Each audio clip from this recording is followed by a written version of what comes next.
Olá pessoal, boa tarde. Estamos aqui ao vivo no Instagram do Sebrae Amapá e hoje estaremos com um tema bastante interessante, assim como os demais. Nosso tema de hoje é agricultura familiar em tempo de pandemia. Olha só que legal. E quem vai estar conversando conosco hoje vai ser o nosso palestrante Luiz César Pivovar, que é especialista em gestão pública. Vou estar colocando ele aqui.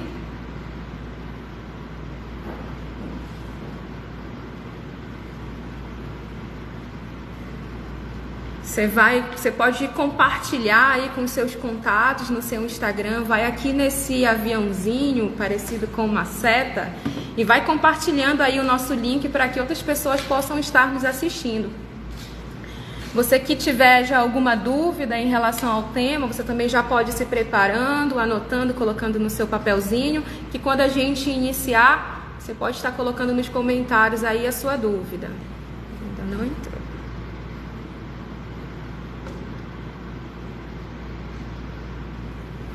Aqui.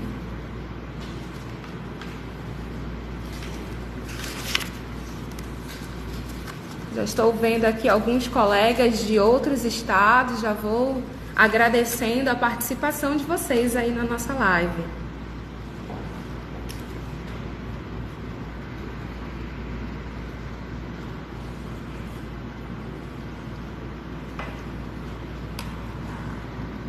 Essa já vai entrar.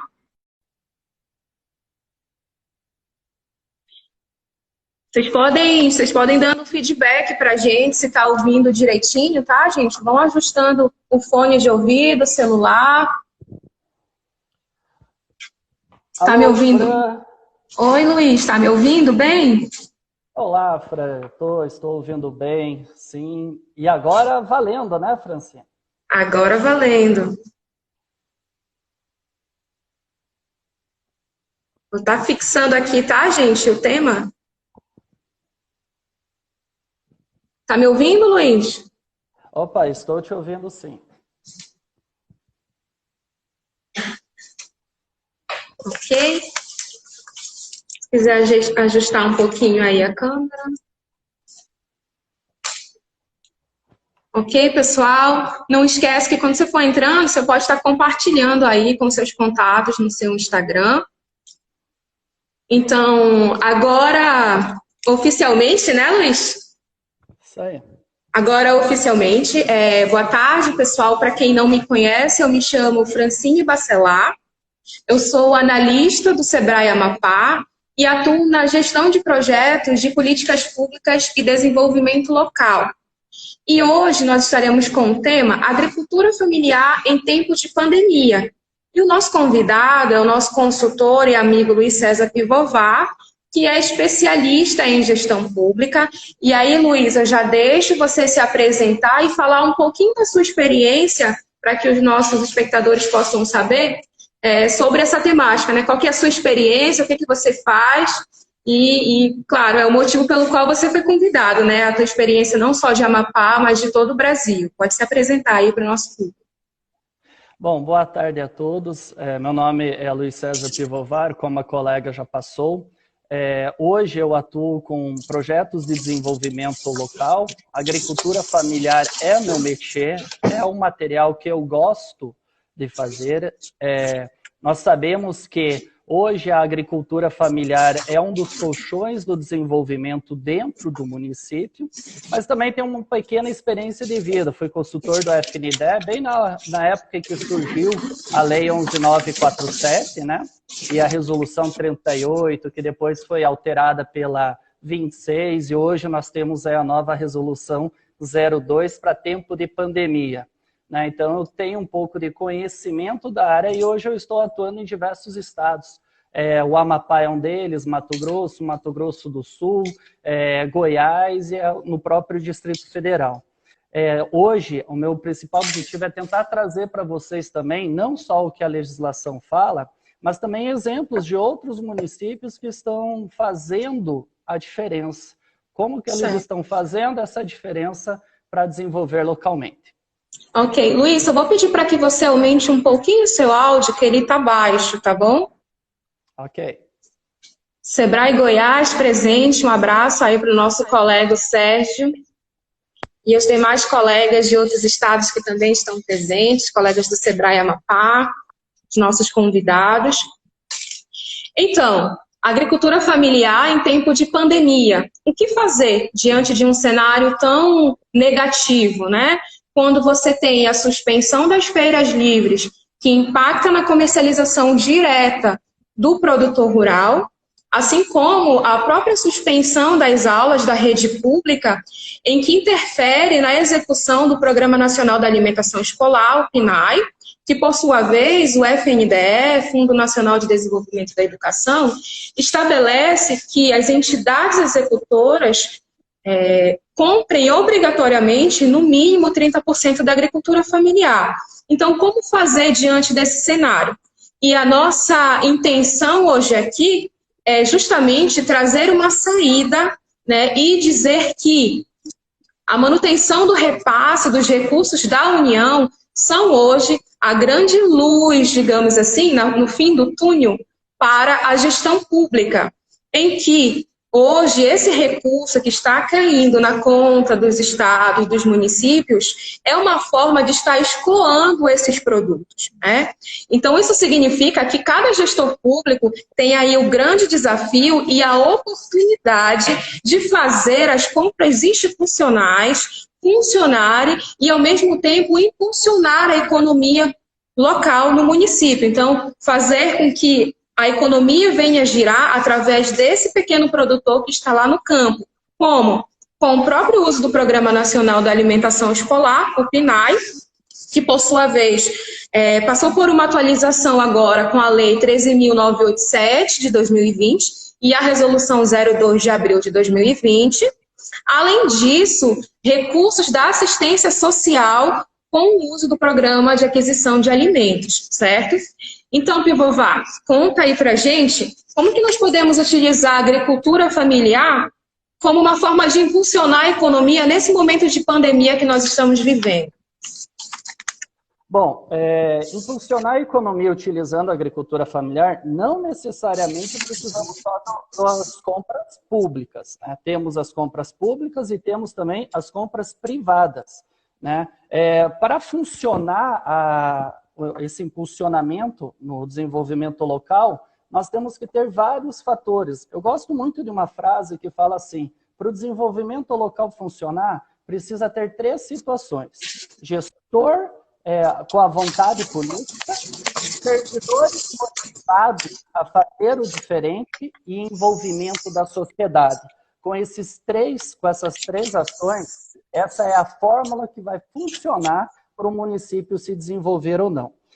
Dentro das ações da agricultura familiar, nós temos, que você já falou, a própria lei da alimentação escolar, a 11.947, que passou por algumas alterações agora, mas também temos a legislação da assistência social e do própria saúde, que pode também comprar assistência. Hoje ela já tem uma certa obrigatoriedade, né? Ela tem que priorizar as compras da agricultura, a saúde ainda não, mas é uma grande oportunidade.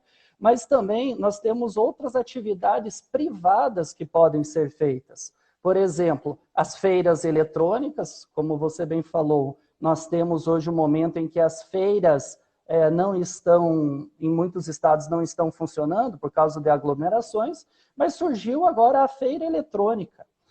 Uma outra ação privada que é de muito bom, está sendo muito bem aceita, é o quê? A formação de cestas hortifruti. Então, os próprios agricultores estão formando cestas com hortifruti, de acordo com cada característica, e entregando nas casas, entregando nos comércios. Quer dizer, você começa a utilizar a tecnologia também para promover esse desenvolvimento local. Uma coisa, Fran, nós temos que deixar bem claro, e para os ouvintes aí, para quem está nos assistindo, são 5.570 municípios. O nosso país é um país gigantesco. O nosso país é um país com muita mixigenação cultural. Agora, como a gente poderia fazer utilizando exemplos de um município para outro.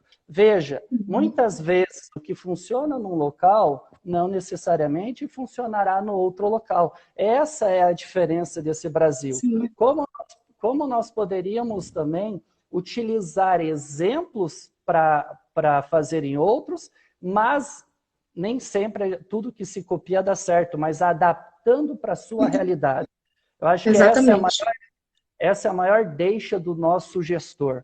Como implantar políticas de desenvolvimento local de acordo com a realidade local. Né? Isso mesmo, Luiz.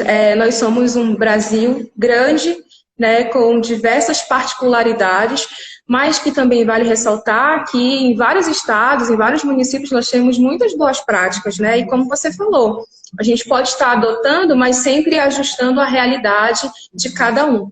E aí, Luiz, quando a gente fala de agricultura familiar, e como a gente falou aqui do Programa Nacional da Alimentação Escolar, com a atualização da própria legislação, tem surgido muitas dúvidas dos gestores, dos próprios agricultores, né, que sofreram impacto aí com essa produção, com essa comercialização. E uma das dúvidas que estão surgindo muito, é em relação ao kit, né, a esse kit da merenda escolar. Então, assim, quais são os principais pontos de atenção que cada gestor público precisa ficar atento nesse momento ao optar em aderir a essa estratégia, né, da distribuição dos kits? O principal é efetividade na política. O gestor público, o prefeito que solicitar ou que iniciar a distribuição da alimentação escolar nesse tempo que está de recessão, que estão sem as aulas, ele tem que entender o seguinte: hoje nós teremos efetividade na entrega desse kit. Como eu falei no início, cada município tem uma realidade diferente. A efetividade que eu falo é o seguinte: como que nós vamos pensar como um gestor público para distribuir essa alimentação escolar? Primeiro caso que eu preciso ver dentro do meu município é o quanto de orçamento eu tenho para gastar. Por quê? Porque a resolução da FNDE, ela deixou bem clara o seguinte: a lei que 13.987, que alterou a 11.947, ela veio falando que poderá ser distribuídos kits no tempo da pandemia, enquanto as aulas estiverem suspensas. Nosso maior impacto é, se a prefeitura utilizar recursos do FNDE, ela deverá entregar esses kits para todos os alunos devidamente matriculados naquela escola, ou naquele período, ou naquela clientela. Todos sabem que o valor que o FNDE repassa é um valor de acordo com a clientela. Educação EJA, 32 centavos, fundamental, 36 centavos, creche, 50 e poucos, aí vai para indígenas, quilombolas e pré-escola. A creche é R$ 1,07, pré-escola 53. O que acontece com isso? O recurso que o FNDE repassa é um valor diário. Então, o gestor público, antes de preparar os seus kits, ele tem que analisar o seguinte: o recurso hoje que eu tenho é o suficiente para montar os kits? Primeira pergunta. Cada município é que vai ter que identificar a sua realidade. Via de regra, cada município deveria ter uma coisa chamada contrapartida. Contrapartida financeira. Então, se o FNDE entra com 36 centavos, normalmente os municípios entram com um valor até muito acima, 100%, 200% a mais do que o próprio FNDE repassa. Essa é o que a gente chama de contrapartida. Mas em muitos municípios, essa contrapartida é um pouco menor. Então, para montar o kit, qual é a primeira sugestão que eu dou para o meu gestor público? Identifique o seu orçamento. Qual é o valor que você tem para realizar essas compras? Por quê? Porque se você utilizar o recurso federal, obrigatoriamente você vai ter que distribuir para todo mundo. Agora, sim, a legislação do FNDE não fala nada em você utilizar o recurso próprio para separar os itens somente para aqueles alunos que estão em estado de insegurança ou fazem parte do CAD único ou que fazem parte do Bolsa Família, alguma coisa assim. Então, assim, cada município vai identificar a sua realidade para depois montar os kits, né? Certo. O que esse kit tem que ter? Aí, novamente, depende do quê? Depende da realidade do município. Depende do processo licitatório que foi feito. Normalmente, os processos licitatórios são feitos ou no ano anterior ou no início do ano. São registros de preços. Isso mesmo. São registros de preços que você compra, que você licita em grandes quantidades. Um exemplo que eu dou muito é o açúcar de 5 quilos, o arroz de 5 quilos. Né? Essas compras já estão lá no nosso edital. Então, quando eu penso em montar kit, eu tenho que raciocinar o seguinte: esse item que eu tenho aqui, eu consigo compor um kit? Se eu conseguir compor um kit, eu vou ter que porcionar ou eu vou entregar ele do tamanho real? Essa é uma das grandes ações que o gestor tem que ver antes de montar um kit para realizar a entrega. Luiz, e é importante também a gente aproveitar para dizer que os gestores precisam avaliar bastante essa questão do kit e ver que também não precisa sobrecarregar a educação. A gente tem outras opções, e uma delas é a assistência social, a própria saúde, como você citou, e eu já aproveito para deixar aqui uma pergunta de uma das nossas seguidoras, que falou o seguinte: ela pediu para que a gente fale um pouco mais sobre a compra dos produtos da agricultura familiar direcionados para a saúde e assistência social. Bacana. Essa é uma das ações que, na verdade, está autorizada já desde 2013, depois veio uma resolução da CESAM 50, que criou as compras institucionais. Então, assim, hoje o agricultor familiar, ele pode também estar vendendo não somente na alimentação escolar, mas também ele pode vender para a assistência social e para a saúde. O processo de compra é muito, mas muito parecido com o processo de compra da alimentação escolar, que é realizado um mapeamento da vocação agrícola, são identificados quais são os agricultores que são os potenciais fornecedores, faz uma pesquisa de preço, publica-se a chamada pública e aqueles agricultores que têm interesse de vender participam do procedimento. O que é o bacana? Os agricultores que já vendem para alimentação escolar também poderão vender para assistência social e para a saúde. E isso aumenta o valor de venda dele. Ele vende 20 mil na educação, ele pode vender mais 20 mil reais para assistência social, mais 20 mil reais para a saúde, de acordo com cada órgão comprador. E isso vai aumentando a quantidade de pessoas que ele pode, de gestores públicos que estão comprando dele. Eu tenho vários exemplos que estão funcionando pelo país, que eu conheço, que eu acompanho. Mato Grosso do Sul, nós temos Santa Rita do Pardo e Brasilândia. Eles criaram uma coisa chamada Cesta Verde. O que é a Cesta Verde? O que é a Cesta Verde? Cesta Verde é a assistência social compra os gêneros alimentícios diretamente do agricultor e na hora que ela fornece a cesta básica para aquela família que já está em estado de segurança alimentar, ela já entra também com uma cesta verde do próprio agricultor. Quer dizer, aquela pessoa que está recebendo o item, que está sendo assistida pela assistência social, hoje, ela, além de ganhar a cesta básica dos industrializados, ela também ganha os itens produzidos pela agricultura familiar. É uma das políticas públicas que mais promovem o desenvolvimento local. Por quê?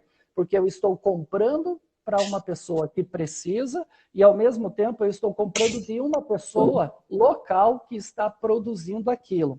Fran, essa estratégia, Fran, a gente pode utilizar muito nesse tempo de pandemia. Por exemplo, os agricultores estão produzindo para alimentação escolar. Eles têm uma vocação agrícola, eles se prepararam para produzir. No momento em que as aulas acabam ou elas estão suspensas, a produção do agricultor ainda continua ali. Ele vai ter que colher e vai ter que revender para alguém. No momento em que a gente está agora, que não tem condições, as feiras estão fechadas, em alguns estados, né? Outros estão com delimitações. Muitos hotéis, restaurantes e pousadas que compravam também desses agricultores estão com menor fluxo.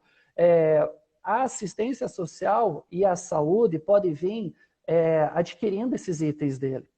Um outro exemplo bacana, Tangará da Serra. Tangará da Serra, no Mato Grosso, está realizando compras para o hospital. Então, o próprio hospital está comprando de quem?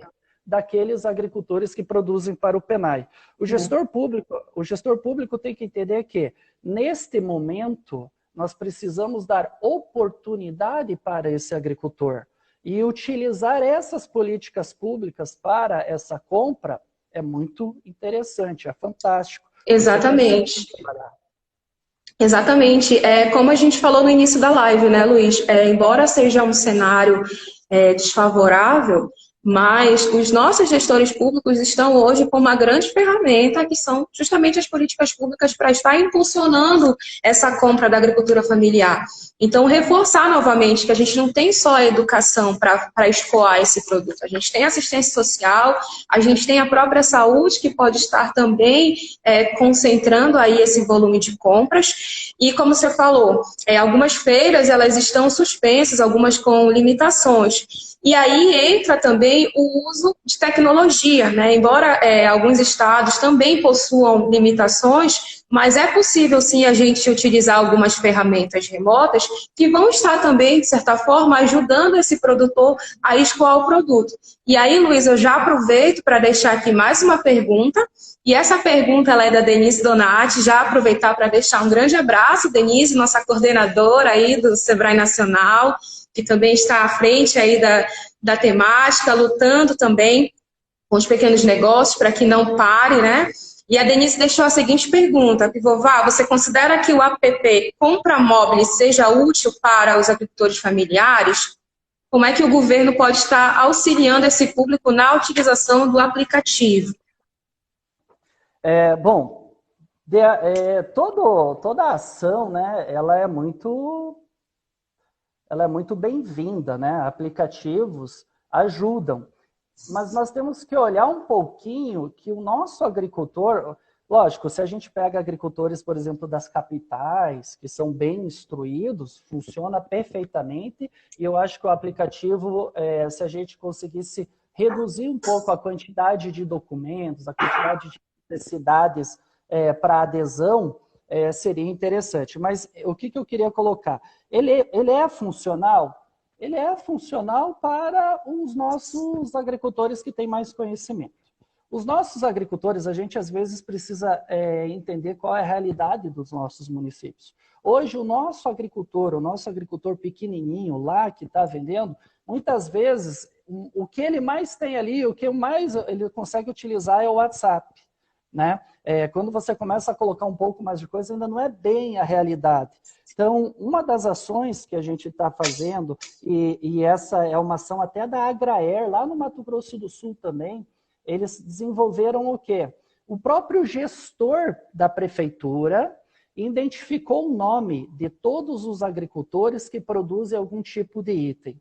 Separou o telefone e quais são os produtos que ele comercializa. Veja, uma prefeitura, né, o gestor lá da prefeitura pegou o nome dos feirantes e dos agricultores que vendem, separou o telefone deles, colocou o que eles vendem e começou a divulgar dentro da cidade. Quer dizer, se eu sou um cidadão lá do município que está precisando de algum gênero alimentício, eu tenho lá no meu WhatsApp, nos grupos do WhatsApp, o nome de fulano com o telefone que ele produz tal item, eu mesmo mando uma mensagem do WhatsApp para ele falando, olha, o que você tem? Quando você vem para a cidade, eu tenho interesse de comprar. Isso é uma ação mais abrangente, né? Uma pequena ação, uma pequena diferença dentro do município. O que os outros municípios estão fazendo também, que eu achei fantástico, que é uma ideia primordial. O gestor, ele simplesmente conversou com os feirantes e com os agricultores e criou uma página. Só que o gestor, que é o responsável pela feira, eu falo gestor, mas é o presidente da feira, ele pegou e fez o quê? Ele separou os itens que eles têm para vender e eles distribuíram para toda a cidade. Todas as informações. Cada vez que uma pessoa precisa, ele manda pelo WhatsApp para esse gestor, que é o presidente da feira, centraliza as compras, né, centraliza todas as compras, e depois ele vai avisando cada agricultor. Essa pessoa faz a logística. Por quê? Vamos olhar o pequeno lado. O agricultor familiar, muitas vezes ele não tem toda essa tecnologia de ter um aplicativo e tudo mais, e o agricultor familiar, na grande maioria do país que eu conheço, ele já é de uma certa idade. Então, exatamente. Assim, trazer esse agricultor toda hora para ficar conversando não é somente para vender ou não. Nós temos que olhar o risco de saúde dele. Né? Exatamente. Requer toda uma logística, um planejamento, né? Isso. E a maioria desses agricultores, eles têm essa certa idade. Então, o que é o bacana desses outros municípios, dessa situação? Eles simplesmente definiram, você vai ser a pessoa que vai cuidar do nosso fluxo e da nossa logística.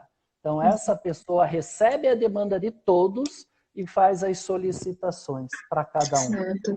E aí, Luiz, o legal, desculpa te interromper, o legal disso é que até a importância, né, a gente está ressaltando isso para os nossos gestores que estão nos assistindo, a importância de você manter um cadastro, um banco de dados dentro da sua secretaria, porque muitas vezes, né, você acaba tendo só das micro pequenas empresas, mas é importante também que tanto a Secretaria de Agricultura e as demais, elas mantenham sempre ativos esse cadastro dos produtores, a gente conheça um pouquinho da vocação, saiba da sazonalidade desses produtos, para que no momento como esse, a gente tenha outras opções e se tenha uma forma de fazer contato com esse produtor, levando em consideração todos esses aspectos que você pontuou aí, de distância, da limitação de saúde desse produtor rural, e enfim, então é importante que cada município ele sempre esteja atento a esses dados desses fornecedores, né?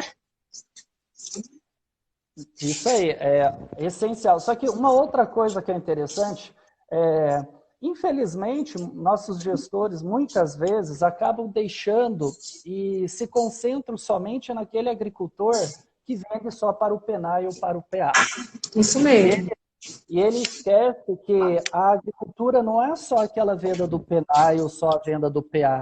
São alguns agricultores que vendem para o PENAI e para o PA. Mas a agricultura dentro do município ela é muito grande, ela é muito abrangente. Então, o que a gente precisa ter? Nós precisamos entender dentro do meu município quais são os nossos agricultores, quem é agricultor familiar, quem é produtor rural, pessoa física, quem é de assentamento, quem não é de assentamento, o que se produz para poder traçar toda essa dinâmica de funcionamento. Porque, via de regra, normalmente a gente baseia somente naqueles 5, 6 ou 10 agricultores que vendem para o PENAI e nós esquecemos que a grande maioria desses outros agricultores, eles estão ali também para a gente estar atuando com eles.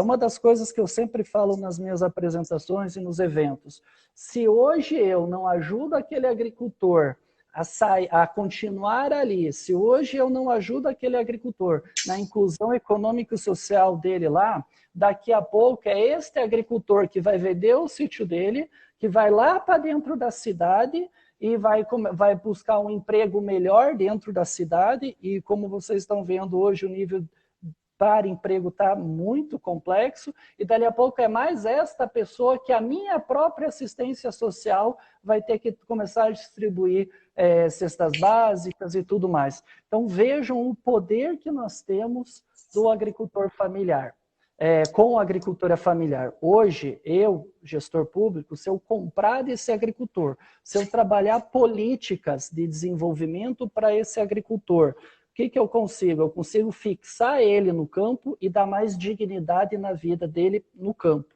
Se não realizar dessa forma, daqui a 5, 6, 7 anos, ele vai abandonar ali. Por quê? Porque cansa você ficar plantando e perdendo produção, cansa você ter contratos assinados e depois não conseguir vender. Então, nós temos que ter esse olhar para este agricultor.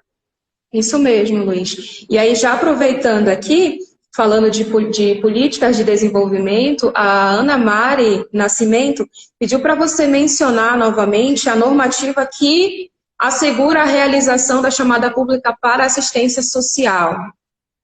Tá, depois, eu não sei como ficou acompanhado, mas eu acho que todas as pessoas que estiverem participando, comentando, se quiserem deixar seu e-mail, nós encaminhamos, ou outra forma, nós encaminhamos todo o material para vocês, tá? E fica salvo também, a live fica salva, então a pessoa também pode estar revendo também, né, se tiver alguma dúvida. Isso. Olha só, a normativa que criou a assistência, na verdade, até a obrigatoriedade da assistência social contratar é a Resolução 01 de 14 de março de 2016. Veja, a Resolução 01 do Conselho Intergestores da Assistência Social criou lá em 2016 que a assistência social deverá priorizar as compras da agricultura familiar. Veja, 2016 a legislação saiu que a assistência social deverá priorizar. E aí ela vem contextualizando, ela coloca, olha, de acordo com as compras institucionais da resolução que existe, a Secretaria de Assistência Social deverá realizar o procedimento. Né? Qual é a ideia? A ideia é que a própria assistência social compre do produtor que está ali. Isso foi em 2016. Só que, veja uma coisa, Fran, a legislação, muitos estão aplicando, outros ainda não estão aplicando, ela ainda não pegou todo esse impacto. Por quê?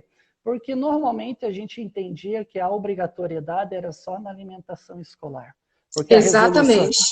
Porque a resolução 26 lá do FNDE, né, a 38, que foi mudada pela 26 e depois por diversas outras legislações, ela falou que deverão, o artigo 24, se eu não me engano, deverão ser, no mínimo, 30% dos recursos repassados pela FNDE, no âmbito do PNAE, deverão ser utilizados com a agricultura familiar.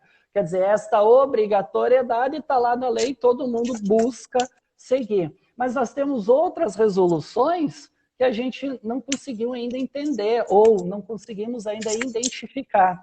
Um outro caso, o decreto 8473, ele é de 2015, esse decreto. Ele obriga a Exército, Marinha, Aeronáutica, todos os órgãos públicos federais a comprarem também, no mínimo, 30% da agricultura familiar. Ontem eu conversava com outro colega que é da Organização das Cooperativas, e ele falou o seguinte, no início foi tão complexo, por quê? Porque o gestor público já tinha a forma dele executar a compra. E aí, de repente, você chega lá para o Exército e fala, Exército, a partir de agora você vai fazer uma chamada pública e você vai comprar do agricultor familiar também. Isto deu aquele um pouco de distanciamento. Opa, eu vou ter que mudar a forma de fazer? Vai ter que mudar a forma de fazer. Então, assim, o que nós precisamos hoje? A própria gestão pública pegar e compreender que quanto mais eu compro desse agricultor, mais eu estou promovendo o desenvolvimento local. Quanto mais eu compro desse agricultor, menos assistencialismo que eu vou dar no futuro. Por quê? Porque eu estou dando dignidade para ele agora. Então, a legislação que cria a Resolução 01 do da Comissão Intergestores da Assistência Social, mas a resolução que permite, que criou a compra institucional, é a Resolução CESAM 50, que é da Secretaria de... Agora, não lembro o nome, mas depois eu repasso toda a legislação aí para os nossos... telespectadores aí, para quem está assistindo essa live. Eu já aproveito, Luiz, para deixar aqui o recado aos gestores que estão nos assistindo. Se você, após essa live, tiver o interesse de reunir com a sua equipe, né, e tiver o interesse de estar realizando esses processos de compra, tanto pela assistência social quanto para a saúde, você pode contar com o Sebrae. Lá no portal do Sebrae nós temos a opção Fale com o Especialista. Você pode estar demandando lá para o Sebrae, que nós estaremos dispostos a lhe ajudar e, de fato, a impulsionar e estar comprando aí dos nossos pequenos produtores rurais. E aí, Luiz, a gente tem mais duas perguntas aqui, que eu já vou mencionar. Uma é da Larissa, que é a nossa gerente aqui do Agro, do Sebrae.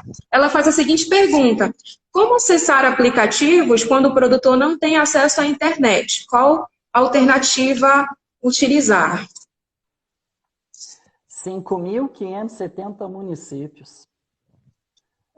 E aí eu retorno até a pergunta da Denise. O aplicativo Compra Móvel funciona? Funciona em alguns locais. Em outros locais, nós não vamos conseguir. Por quê? Porque o Brasil é muito grande, a miscigenação é muito grande. No Mato Grosso do Sul, eu acho que até o Marcos está nos acompanhando. Ele está online aqui. Está online, né? Nós temos assentamentos que ficam a 150 quilômetros do centro da cidade. Chapadão do Sul, lá no Mato Grosso do Sul, tem um assentamento que fica a 150 quilômetros da cidade. Agora, imagine dentro desse assentamento você ter toda a internet, toda a disposição. Não tem, a realidade é outra. Então, assim, aplicativos funcionam? Funcionam. Em quais locais? Em quais locais a gente consiga colocar lá para funcionar, porque não dá, a realidade do país é muito grande. Onde não funciona, quais são as outras ações? Olha um exemplo que eu falei do WhatsApp. Uma pessoa centraliza todas as solicitações. Digamos assim, eu encaminho para toda a minha sociedade, eu falo, olha, eu tenho esses agricultores que produzem gêneros alimentícios tais. Quem quer? Aí cada um começa a solicitar para aquele gestor público, né? Em Brasilândia, lá no Mato Grosso do Sul, eles fizeram isso, eles estão centralizando em uma pessoa. Essa pessoa recebe a demanda e, num determinado dia da semana, vai até os agricultores e realiza a logística de trazer esses itens dos agricultores familiares. Vejam, muitas vezes o gestor público pode deixar, mas eu vou ter que dar até o caminhão. Mas é melhor você entregar o caminhão agora, ajudar agora, do que depois você ter que ir lá e ver passando necessidade. Muitos agricultores têm a produção e, acreditem, vão perder a produção. Por quê? Porque não vai conseguir vender. Ele estava planejado para vender na feira, no PENAI, e estava planejado para atender ali o comércio local. Com a redução desses mercados, nós temos que buscar essas outras alternativas. Cada município tem uma realidade diferente, cada município nós vamos ter que trabalhar de forma diferenciada. É isso mesmo, Luiz. E assim, é importante a gente ressaltar que mesmo com a limitação de internet, né, de ferramentas tecnológicas, mas nós temos alguns parceiros que são possíveis, né, se aproximar desse produtor e ele ser um elo também de comercialização. Exemplo, nós temos as instituições que são de assistência rural para esse produtor. Nós temos as salas do empreendedor que também tem acesso à internet. Então, assim, mesmo que esse produtor ele não tenha o acesso direto a essa tecnologia, mas é possível que as lideranças dentro desses assentamentos, dessas comunidades, elas possam firmar parcerias com entidades, com órgãos, para que a gente consiga minimizar e reduzir essa dificuldade, né, de acesso a ferramentas tecnológicas. E aí eu já deixo também uma outra pergunta do nosso participante Alex, que ele pergunta o seguinte: existem oportunidades de negócios para a agricultura familiar nessa pandemia? Bom, além dessas compras públicas, que cada gestor prepara a sua, a feira eletrônica é uma oportunidade. Uma outra oportunidade que nós identificamos lá no Mato Grosso, em Sorriso. Sorriso começou a criar, aí com o apoio da prefeitura, veja, a prefeitura criou, juntamente com os feirantes, uma cesta verde para vender para as empresas e para a sociedade em geral.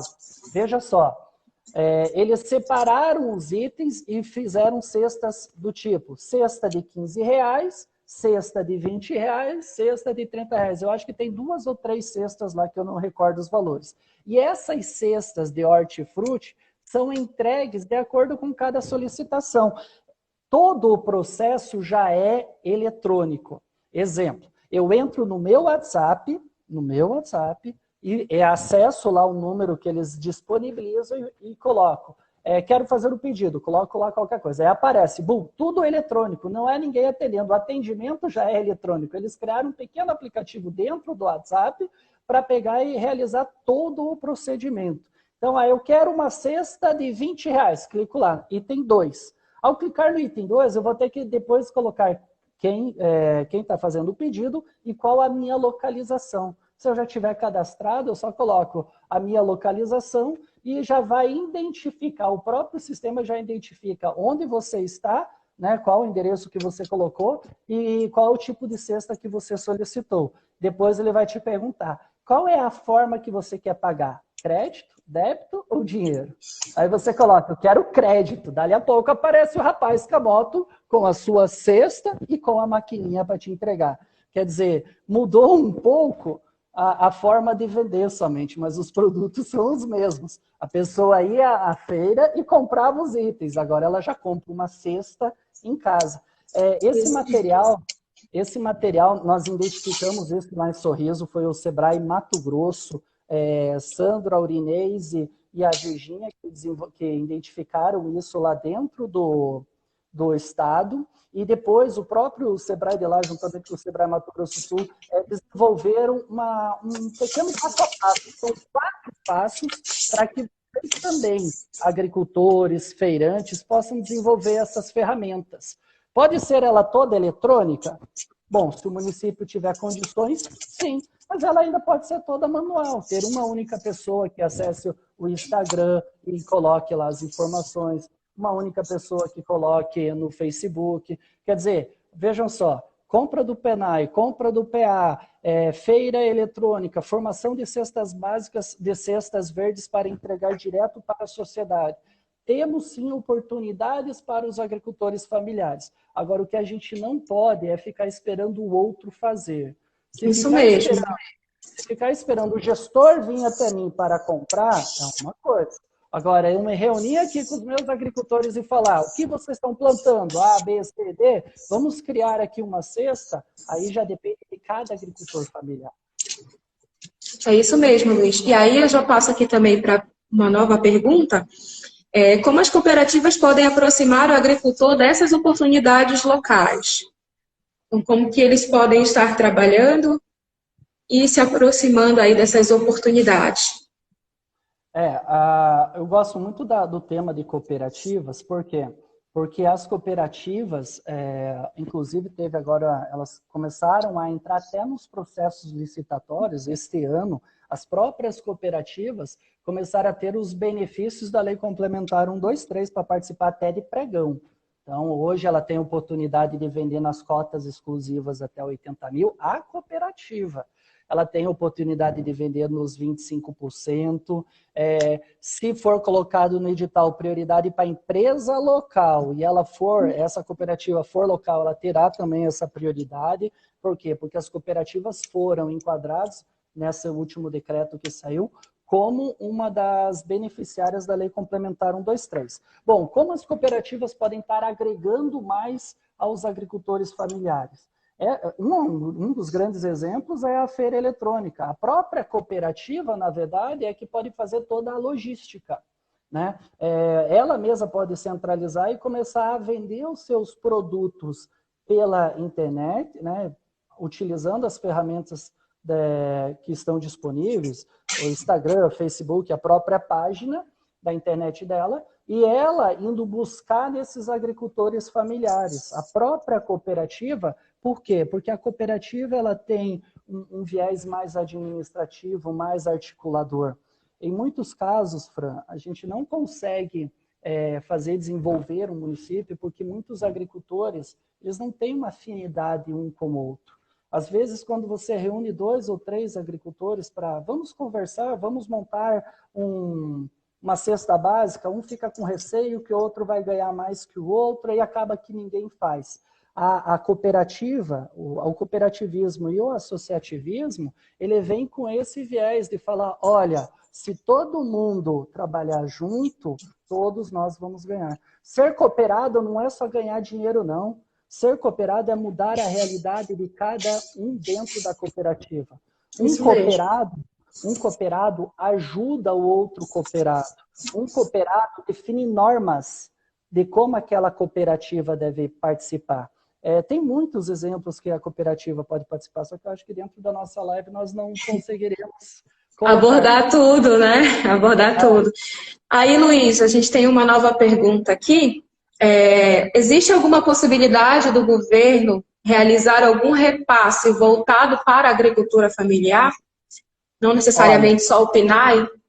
Sim, o governo está preocupado com isso. Se vocês olharem direito, a legislação do FNDE, a própria perguntas frequentes do FNDE, ele está falando que o FNDE está tentando buscar mais recursos para fazer a contrapartida. Depois, eu queria voltar um pouquinho na parte dos kits. Tá? Perfeito, Luiz. Isso aqui. Ele está falando, eu estou tentando até buscar mais recursos para completar a alimentação nesse tempo de pandemia, no pós-pandemia. Hoje, a ministra Cristina, que é a ministra da Agricultura, em uma reunião com a CONTAG, ela já está apresentando o plano para a agricultura familiar 2021, 2020 e 2021. Então, todo ano nós temos um plano para a agricultura familiar. E esse ano não vai ser diferente. A ministra já está em contato com diversos setores, falando, olha, por mais... Acho que travou um pouquinho aí. A tempo de pandemia, nós estamos também como? Nós estamos com muitas ações voltadas para a agricultura familiar.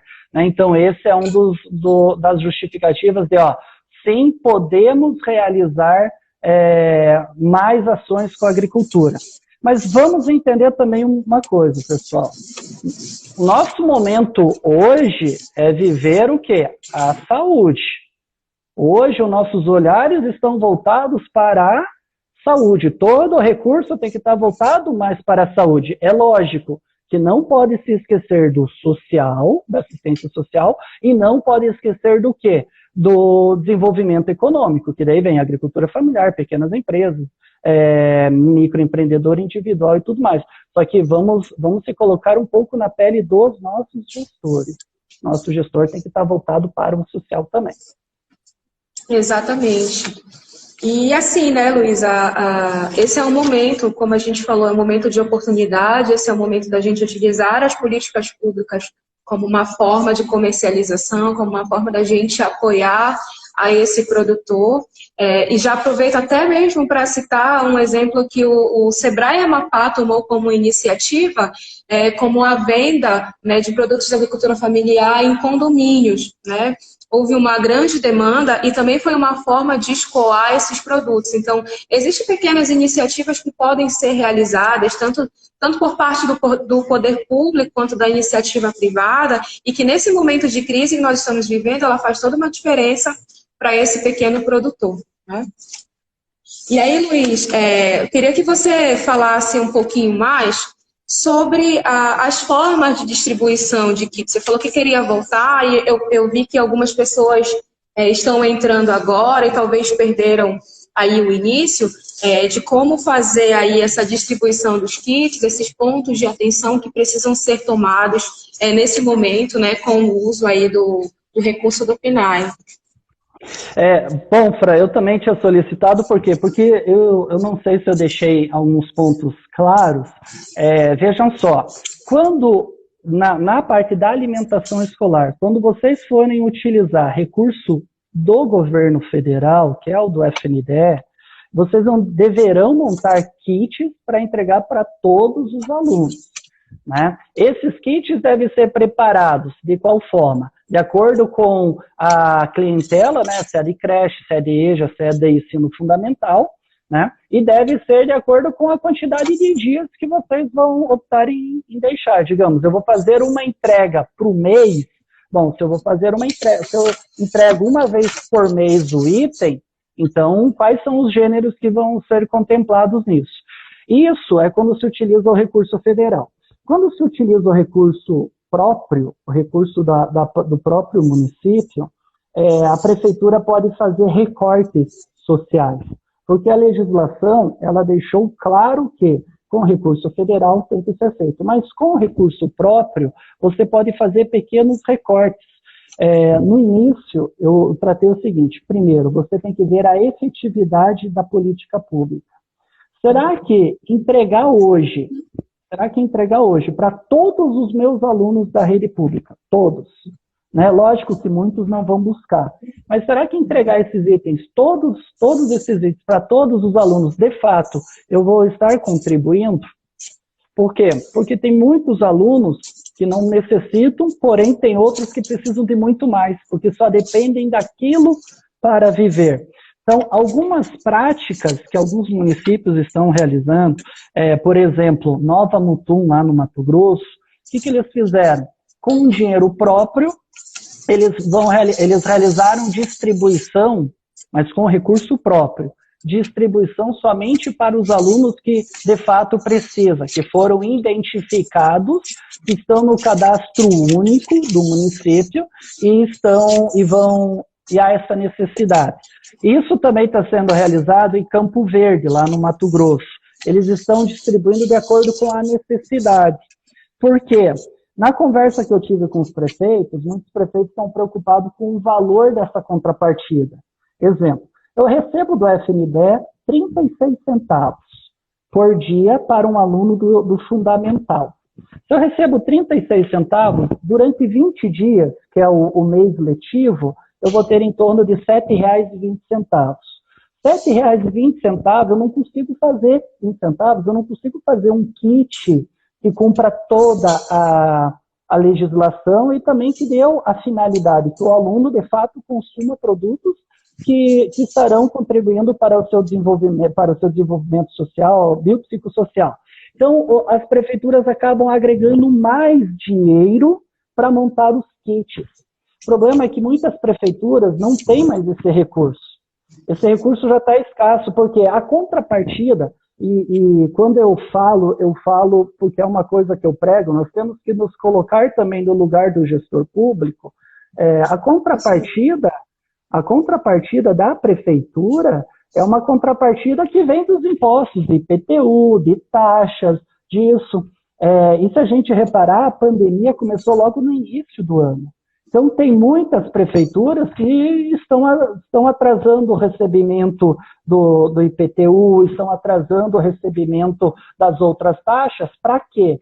Até mesmo porque a sociedade hoje não tem condições de pagar. Está muito desemprego, está tendo muita falta, até mesmo um pouco de dificuldade na compra do gás e tal. Então, aumentaram-se os preços. Então, a prefeitura ela também teve uma diminuição da receita dela. Então, quando a gente pensa, vamos distribuir os kits, vai funcionar? Funciona? Depende de cada município. São 5.570 municípios. Aqueles municípios que têm autonomia, aqueles municípios que têm recurso, funciona perfeitamente. Agora, para aquele outro que não tem tanto recurso, será que não vale a pena eu utilizar recurso próprio e fazer um recorte e entregar de fato para as pessoas que estão precisando? E aí, como faz essa entrega? Depende de cada município. Você pode utilizar entrega aluno a aluno dentro, nas casas, nas suas residências. É muito inviável, porque a educação não tem pernas para isso. Você pode montar dias de entrega dentro de cada escola. Pode realizar, mas aí você tem que se atentar com quem é que vai entregar, se essa pessoa que está entregando não está em situação de risco também. E você também pode utilizar a própria assistência social para realizar as entregas. Se for utilizar recurso federal, a assistência pode entregar, mas desde que ela entregue para todos os alunos. Se for realizar com recurso próprio, pode realizar. Luiz, nós temos bastante perguntas, né? Mas infelizmente nós não poderemos responder por conta do tempo, e o nosso tempo está acabando. Porém, para maiores dúvidas, os nossos participantes podem fazer contato conosco pelos nossos canais.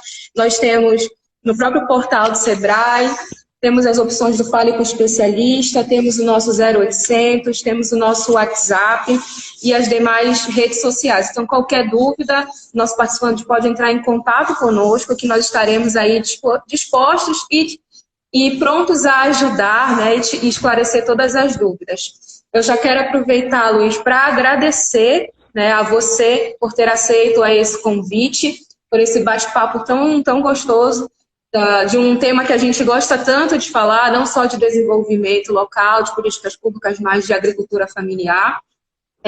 Eu quero agradecer a toda a rede de políticas públicas e desenvolvimento territorial do SEBRAE que participou dessa live, aos SEBRAEs Goiás, Paraná, Rio Grande do Norte, Maranhão, Sergipe, SEBRAE Nacional, um abração aí em nome da Denise e da Ângela, que eu vi que elas estavam aqui conectadas, SEBRAE Pará, Paraíba, Tocantins, Mato Grosso do Sul, enfim, os outros que a gente não conseguiu aqui identificar. Mas muito obrigada a todos os SEBRAEs que puderam participar da nossa live, a todos os agricultores que tiveram condições de participar também, a SEED, aqui, Secretaria de Educação do Estado do Amapá, Secretaria de Fazenda de Santana, a Secretaria de Agricultura Familiar do Mato Grosso, aí nosso parceiro, volta e meia estão participando dos nossos eventos aqui no Amapá,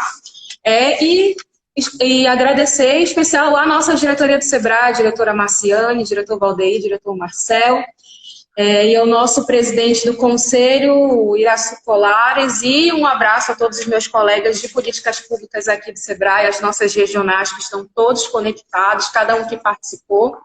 E aí, Luiz, já deixar aqui novamente, né, o agradecimento e dizer que, embora seja um momento de crise, mas é um momento também de oportunidade, que nós não podemos desistir, e que é sim o momento da gente fortalecer, de unir esforços, né, e de estar aí junto com os nossos pequenos negócios, em especial hoje aqui, de acordo com a nossa temática, nosso produtor rural. E aí eu já deixo a palavra para você também agradecer, né, deixar aí as suas considerações finais aí antes de terminar a nossa live.